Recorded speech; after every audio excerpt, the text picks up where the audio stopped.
Hey everyone, welcome to Daily Revelations. I don't know where I am right now. Crazy morning. I've got to take off in a few minutes, but I wanted to share with you something that as I was reading in my Bible, I thought, God, what are you going to teach me today?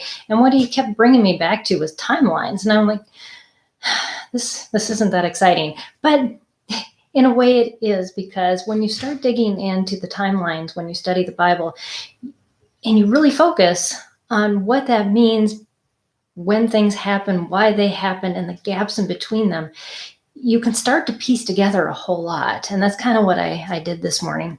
So I'm going back to Esther 1 as well as Esther 2, because the reference that I went off of was in Esther 2, and it's in verse 16, and it said that Esther was taken to the king's royal palace in the 7th year of his reign. So that is like around the time right before, of course, Esther was crowned queen.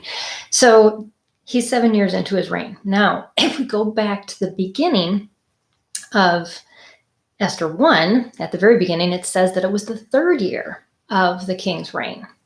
And during that 3rd year, he had that 180 days where he was showing off all his stuff, and then he concluded it with this banquet, and that's when the queen got ousted, the old queen.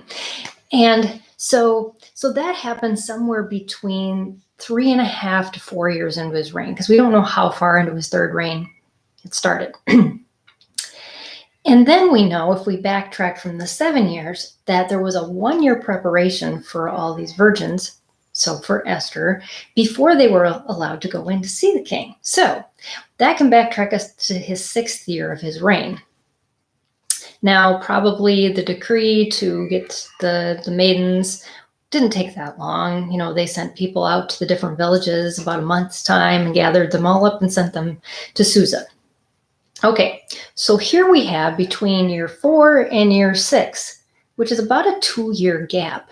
And that gap is how long the king's anger stayed before he was willing to do anything. So that's a long time to be angry. And yet it was God's perfect timing. God didn't waste that time at all. Esther might not have even been old enough to be picked if the king had subsided his anger earlier.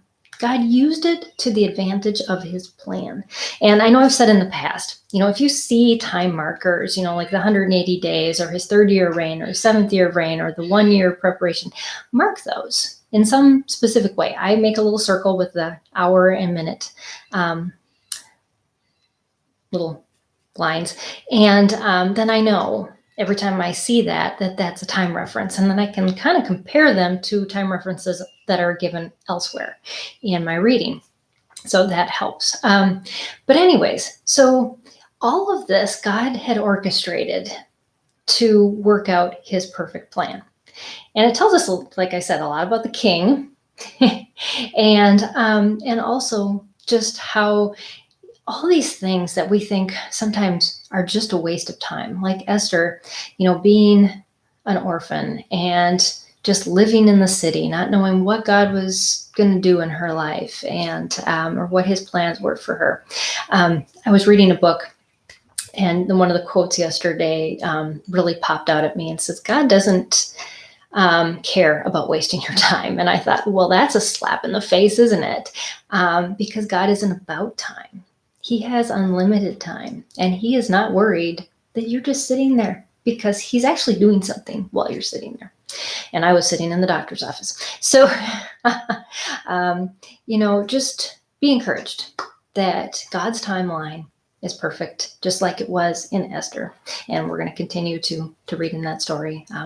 And tomorrow is our last day in Esther 2. So I look forward to being back tomorrow to talk about that. And just have an awesome day. And I'll see you later. Bye, everybody.